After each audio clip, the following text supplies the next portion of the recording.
Pesan jiwa, banyak orang baru sadar ketika waktu sudah lewat. Ada mimpi yang tertunda, pilihan yang tidak diambil, dan hidup yang terasa setengah jadi. Harapannya sederhana, ingin hidup tanpa rasa menyesal. Tapi realitanya, banyak terjebak pola lama dan baru sadar setelah semuanya terlambat.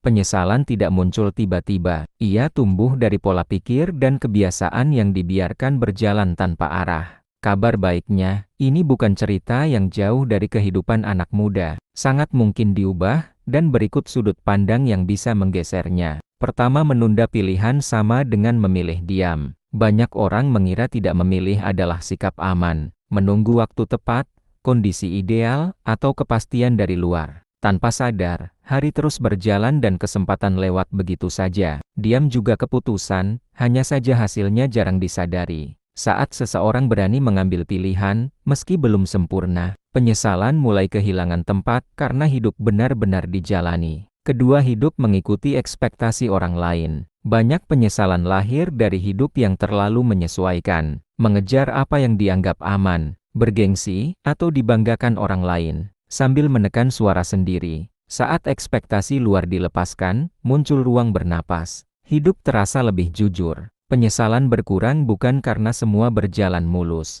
tapi karena arah yang ditempuh memang pilihan sendiri. Ketiga, takut salah membuat hidup setengah jalan. Rasa takut sering membuat seseorang berhenti di tengah, tidak maju, tapi juga tidak mundur. Hari diisi rutinitas tanpa gairah, sekadar bertahan agar tidak salah. Kesalahan justru bagian penting dari hidup yang utuh. Saat seseorang menerima risiko, pengalaman terasa lebih penuh. Penyesalan sering kalah oleh keberanian untuk mengalami, bukan sekadar membayangkan. Keempat, mengabaikan hal kecil yang bermakna. Banyak orang menyesal bukan karena gagal besar, tapi karena melewatkan hal kecil. Waktu bersama orang terdekat, momen tenang, atau kesempatan belajar yang dianggap sepele. Saat perhatian kembali ke hal-hal sederhana, hidup terasa lebih utuh.